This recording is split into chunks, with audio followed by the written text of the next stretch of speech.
नमस्कार साथियों, अगर आप भी बोर्ड एग्जाम 2026 की तैयारी कर रहे हैं तो आज की इस वीडियो आपके लिए सोने पे सुहागा होने वाली है। दोस्तों, आज की इस वीडियो में आपके जो है 6 मार्क्स जो हैं वो पक्के होने वाले हैं। बने रहिएगा वीडियो अंत तक। चलिए बात करते हैं पहले रस की। रस में क्या क्या पढ़ना है आपको, फिर छंद में जो जो इम्पोर्टेंट टॉपिक है वही वही आपको पढ़ा रहे हैं, और इससे आपके बोर्ड एग्जाम की तैयारी बहुत अच्छे तरीके से हो जाएगी। दोस्तों बने रहिएगा वीडियो अंत तक।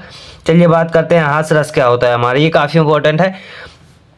हास्य रस ये क्या होता है, इसका स्थायी भाव हास होता है। हास्य रस का स्थायी भाव क्या होता है, हास रस होता है जब किसी व्यक्ति या वस्तु के विकृत रूप, आकार, वेशभूषा आदि को देखकर मन में जो विनोद का भाव उत्पन्न होता है उसे हास रस कहते हैं। मतलब अगर किसी को देख लेते हैं, कोई अगर फटा हुआ कपड़ा पहन लेगा या कुछ अजीब तरह का दिख जाएगा तो उसको हम देखकर हंसने लगते हैं, वही उसका मतलब ही हंसना का मतलब ही हास रस है।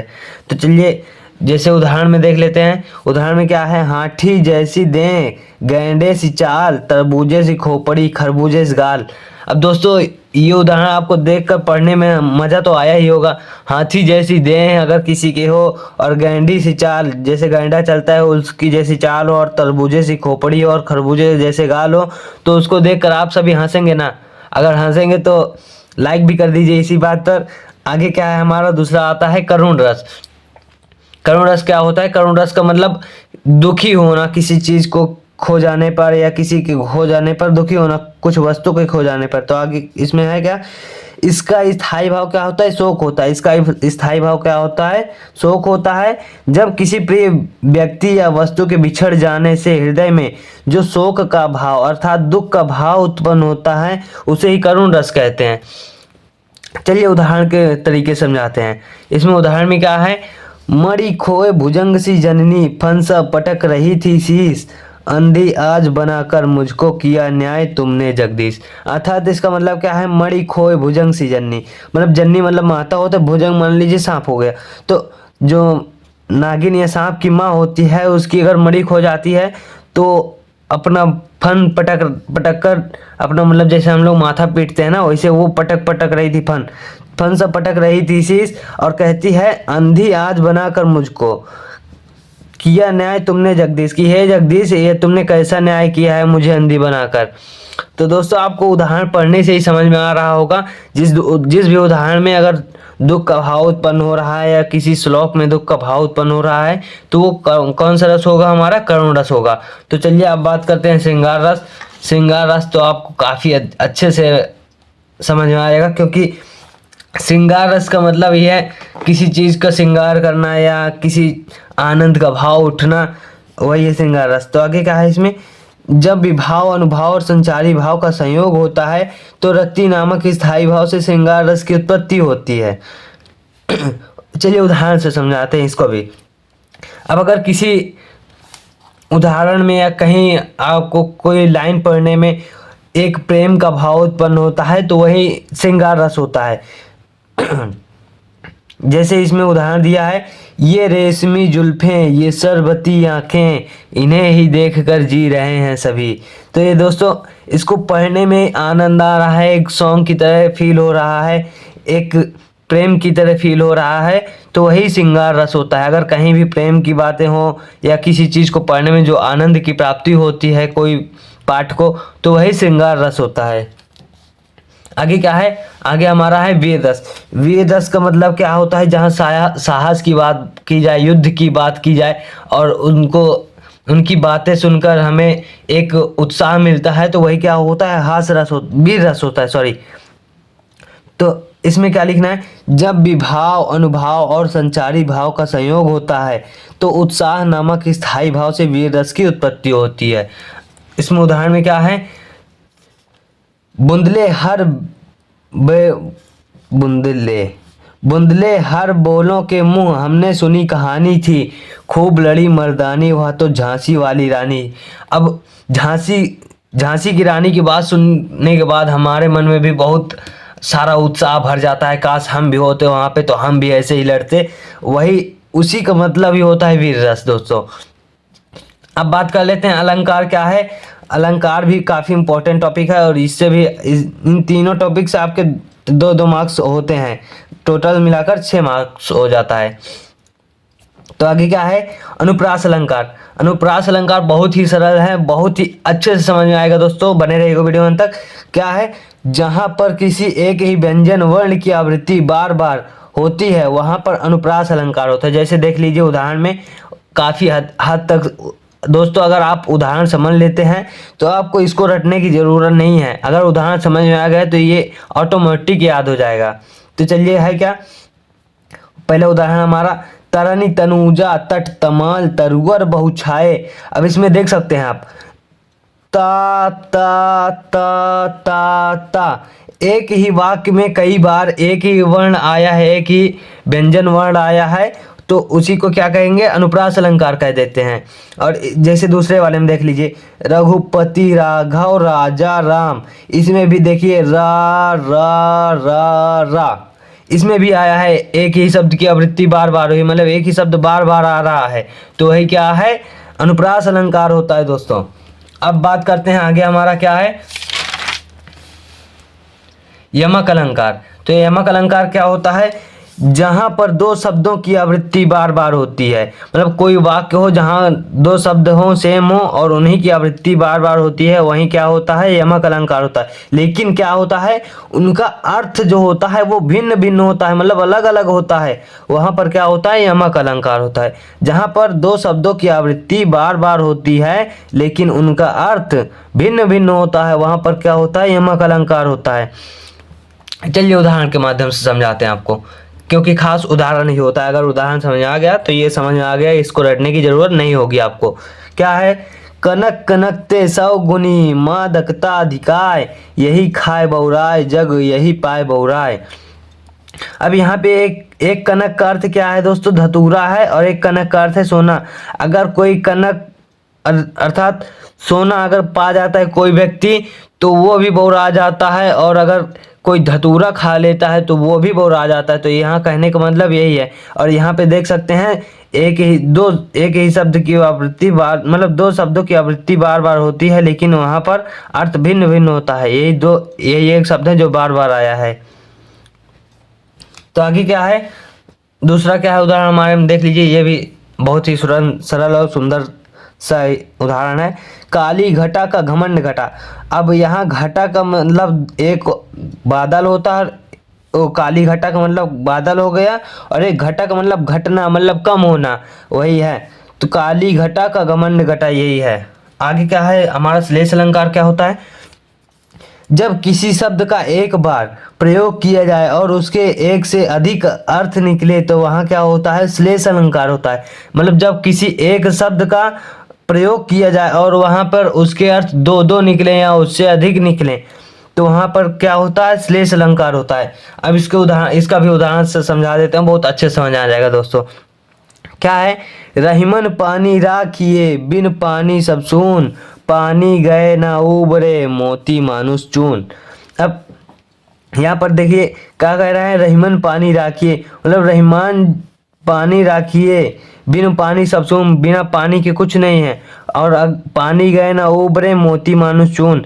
अगर पानी एक बार चला जाता है तो उसको मोती मानुष चून, मतलब समुद्र में मोती के जैसे ढूंढने के तरह होगा। जैसे मान लीजिए अगर कोई इंसान है, अगर उसकी मर्यादा खत्म हो जाती है तो उसकी मर्यादा वापस नहीं आती है, चाहे जितना चुन चुन के आप उसको सुझाइए। आगे क्या है, उपमा अलंकार। अब उपमा अलंकार क्या होता है, जहाँ किसी से किसी की तुलना की जाती है, वहीं क्या होता है, उपमा अलंकार होता है। क्या होता है, जैसे जहाँ उपमेय में उपमान की तुलना प्रकट की जाती है, मतलब जहाँ किसी वस्तु से किसी वस्तु की तुलना प्रकट की जाती है वहाँ क्या होता है, उपमा अलंकार होता है हमारा। क्या होता है, उपमा अलंकार। अब जैसे यहाँ पे देखिए उदाहरण क्या है, हरिपद कोमल कमल से, मतलब हरि के जो चरण है, हरि के जो पैर हैं वो किससे कोमल है, कमल से भी कोमल यहाँ पे बताया जा रहा है। तो इसका कहने का मतलब यही है, जहाँ पर उपमेय की तुलना उपमान से की जाती है तो वहीं पे क्या होता है, उपमा अलंकार होता है। अब दोस्तों देख लेते हैं हमारा रूपक अलंकार क्या होता है। तो रूपक अलंकार क्या है, जहाँ उपमेय में उपमान की समानता प्रकट की जाती है वहाँ पर क्या होता है, रूपक अलंकार होता है। क्या होता है दोस्तों, रूपक अलंकार। कैसे, जहाँ उपमेय की, मतलब इसी के लगभग उल्टा हो रहा है, जहाँ उपमेय में उपमान की समानता दिखाई जाती है वहाँ पर रूपक अलंकार होता है। अब क्या है उदाहरण, चरण कमल बंदव हरिराई, मतलब ईश्वर के या चरण कमल बंदो हरिराई, मैं हरि के चरण रूपी पैरों की वंदना करता हूँ, मतलब हरि के चरण रूपी पैरों की वंदना करता हूँ। इसका मतलब यही है दोस्तों। आगे क्या है, उत्प्रेक्षा अलंकार, जहाँ उपमेय में उपमान की संभावना प्रकट की जाती है वहाँ क्या होता है, उत्प्रेक्षा अलंकार होता है दोस्तों। क्या होता है, जहाँ उपमेय में उपमान की संभावना प्रकट की जाती है। मान लीजिए अगर कोई आपकी पेन चुरा लिया है कहीं स्कूल में और वो हंस रहा है तो आप उसको समझ जाते हैं, लेकिन संभावना रहती है कि हाँ यही मेरा पेन चुराया है। तो यही कहने का मतलब है। उदाहरण क्या है इसमें, उसकी मुस्कान मानो खिलते हुए फूल है। अब मुस्कुरा रही है तो इसका मतलब ये लग रहा है कि उसकी जो मुस्कान है वो एक खिलता हुआ फूल दिख रहा है मुझे। इसका मतलब यही है। और आगे क्या है हमारा, आ जाता है संदेह अलंकार। संदेह अलंकार में क्या होता है, जब किसी वस्तु में उसी के समान दूसरे वस्तु का संदेह हो, मतलब हम वहाँ समझ नहीं पाते कि ये क्या है, ये मतलब मान लीजिए ये पेन है कि कॉपी है, तो यहाँ पे यही हमारा नहीं समझ आता है कि ये है कि ये है। अभी देखिए उदाहरण से बहुत अच्छे से समझ में आ जाएगा। जब किसी वस्तु में उसी के समान दूसरे वस्तु का संदेह हो वहाँ संदेह अलंकार होता है। कैसे, उदाहरण देखिए, साड़ी बीच नारी है कि नारी बीच साड़ी है। अब अगर कोई स्त्री या नारी साड़ी पहन लेती है तो हमको ये नहीं पता चलता है कि साड़ी के बीच में नारी है कि नारी के बीच में साड़ी है। ये क्या होता है, संदेह अलंकार होता है, मतलब हमको भ्रम में डाल देती है। और आगे क्या है हमारा, भ्रांतिमान अलंकार। ये भी काफ़ी इंपॉर्टेंट है दोस्तों। इसमें क्या होता है, जहाँ समानता के कारण किसी एक वस्तु में दूसरे वस्तु का भ्रम उत्पन्न हो जाए वहाँ क्या होता है, भ्रांतिमान अलंकार होता है। कैसे क्या है, जहाँ समानता के कारण, मतलब एक ऐसी समानता आ जाती है, मान लीजिए ये दोनों पेज हैं तो हमको भ्रम में डाल देती है, भ्रम उत्पन्न हो जाता है कि मतलब ये सेम पेज है ये वाला कि ये वाला है। तो यही है, क्या होता है, वस्तु में दूसरे वस्तु का भ्रम उत्पन्न हो जाता है वहाँ क्या होता है, भ्रांतिमान अलंकार होता है। ये कैसे, उदाहरण से समझिए, उसके बालों में चांदनी बिखरी हुई है, मतलब उसको लग रहा है कि उसके बालों में ही चांदनी है, जो छिपी है वही बिखरी हुई है। अब हमारा ये दोस्तों ये वाला टॉपिक खत्म होता है। इसके बाद क्या आता है, हमारा छंद आता है दोस्तों। ये काफ़ी इंपॉर्टेंट टॉपिक है और इससे हर साल क्वेश्चन पूछे जाते हैं। इसमें तो आपके तीन ही हैं, हाँ तीन ही हैं जो आपको पढ़ने हैं और काफ़ी इंपॉर्टेंट टॉपिक है। तो चलिए इसके बात कर लेते हैं। यह एक अर्धसममात्रिक छंद होता है। दोहा क्या होता है, यह एक अर्धसममात्रिक छंद होता है। इसमें 4 चरण होते हैं और पहले तथा तीसरे चरण में 13 मात्राएं तथा दूसरे और चौथे चरण में 11 मात्राएं होती हैं। कैसे, चलिए उदाहरण से समझाते हैं। इसमें उदाहरण में क्या है, पहले और इसमें क्या होता है, यह अर्धसममात्रिक छंद होता है। इसमें 4 चरण होते हैं। पहले कौन कौन से चरण है, 1 चरण, 2 चरण, 3 चरण, ये यहाँ से और यहाँ से चौथा चरण, मतलब ये 1, ये 2, ये 3, ये 4, ये हो गया। अब इसमें बोला है पहले और तीसरे चरण में 13 मात्राएं, मतलब पहले चरण मतलब इतने से जो इतने में आ रहा है इसमें 13 मात्राएं, और पहले और तीसरे और इसमें भी 13 मात्रा होती है। और क्या बोला है आगे, दूसरे तथा चौथे चरण में 11 मात्राएं होती हैं। और इसमें जो होती हैं दोस्तों, ये 11 मात्राएं इसमें होती हैं और 11 मात्राएं इसमें भी होती हैं। अब आप ऐसे गिन सकते हैं। मान लीजिए ये छोटा रहा है, जहाँ पे रुकाव कम होता है, मान लीजिए छोटी ई की मात्रा है, छोटा ओ का मात्रा है, ए की मात्रा है, ऐ की मात्रा है, ओ की मात्रा है, तो यहाँ पे क्या होता है दोस्तों, हम लघु का चिन्ह लगाते हैं। लघु का चिन्ह ऐसे होता है, ऐसे होता है लघु का चिन्ह, और ऐसे होता है एक, मतलब एक मात्रा का चिन्ह। तो ऐसे क्या लिखना है, रहीमन का एक हो गया ही। अब इसमें छोटी ई की मात्रा आ रही है तो इसमें भी एक हो जाएगा, और इसमें एक हो गया, इसमें भी छोटा आ है, एक हो गया। तो ऐसे ही आप देख लेंगे, उदाहरण आपको समझ में ही आ रहा है। ऐसे ही आगे क्या है, ये आप गिन लीजिएगा अच्छे से थोड़ा। और क्या है, सोरठा। सोरठा क्या होता है, यह दोहे का उल्टा होता है। मतलब ये जो दोहा है ना, इसी का ठीक उल्टा होता है। कैसे, इसमें देखिए पहले और तीसरे चरण में 13 मात्राएं और दूसरे और चौथे चरण में 11 मात्राएं हैं। और सोरठा में क्या होता है, इसके यह दोहे का उल्टा होता है। इसके पहले और तीसरे चरण में 11 मात्राएं तथा दूसरे और चौथे चरण में 13 मात्राएं होती हैं। दोस्तों अब इसमें बोला है, ये पहला चरण हो गया, ये दूसरा चरण हो गया, ये तीसरा चरण हो गया, चौथा चरण हो गया। अब इसमें क्या बोला है, पहले और तीसरे चरण में 11 मात्राएं हैं। अब यहाँ 11 मात्राएं होंगी पहले और तीसरे चरण में, और ये दूसरा चरण है तो इसमें 13 मात्रा होंगी, और ये भी 13 मात्रा होंगी इसमें भी चौथे चरण में। तो दोस्तों ये रहा, इसमें भी वैसे ही जैसे ऊपर वाले में मात्रा हमने गिनने के लिए बताया है, छोटी छोटा वो, अगर छोटा मतलब कोई ऐसे छोटा वो छोटी वाला मात्रा आता है तो उसमें एक हम पाई लगाते हैं, और बड़ा वो या ए है इस तरह के हैं तो हम दो मतलब उसकी दो काउंटिंग करते हैं, उसकी मात्रा दो लगाते हैं। अब आगे क्या है हमारा चौपाई, जो काफ़ी इंपॉर्टेंट है दोस्तों।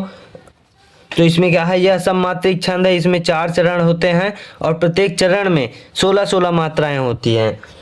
ये दोस्तों इसमें उदाहरण, सॉरी इसके लिए माफ़ करना, उदाहरण लिखना भूल गया। उदाहरण में क्या लिख देना है हमको, उदाहरण। इसमें 4 चरण होते हैं, अभी देखो दिखा रहा हूँ। पहला क्या, हम ये उदाहरण लिख देते हैं, बहुत सिंपल उदाहरण रहेगा। जय हनुमान ज्ञान गुण सागर, हनुमान चालीसा का। जय हनुमान ज्ञान गुण सागर, जय कपीस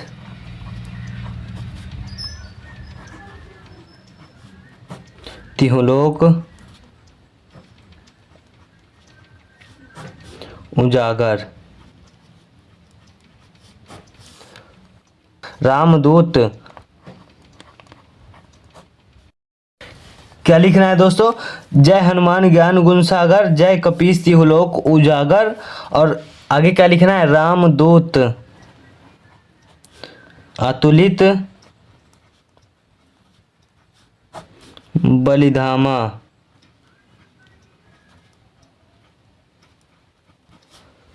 अंजनी पुत्र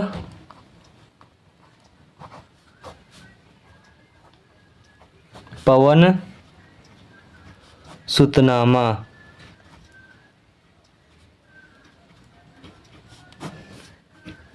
तो दोस्तों देख सकते हैं आपने कितना ही बहुत ही बेहतरीन तरीके से इसको हमने लिख दिया है, और बहुत ही सिंपल है दोस्तों। अगर ये लिख देते हैं आपको तो आप तो फुल मार्क्स मिलेंगे, इसमें घबराने वाली कोई बात नहीं है। और इसमें भी मात्रा अगर पूछा जाए तो वही जैसे इसमें बताया गया है, लेकिन ये उदाहरण मैंने एक्सप्लेन नहीं किया है तो ये भी बता देता हूँ। क्या है, जो सुमिरत सिद्धि होय गण नायक करिवर बदन, करहु अनुग्रह सोय बुद्धि राशि शुभगुण सदन। देख सकते हैं दोस्तों इसमें सोरठा में क्या होता है, पहले और तीसरे में 11 मात्राएं होती हैं, और चौथे और दूसरे और चौथे में 13 मात्राएं होती हैं। तो दोस्तों आज की इस वीडियो में बस इतना ही। मिलते हैं किसी नेक्स्ट वीडियो में। अगर वीडियो पसंद आई है तो वीडियो को लाइक करिएगा और चैनल को सब्सक्राइब करिएगा, और अपने दोस्तों में ज़रूर शेयर करिएगा ताकि उनके भी तैयारी कुछ हद तक अच्छी हो सके। जय हिंद, वंदे मातरम।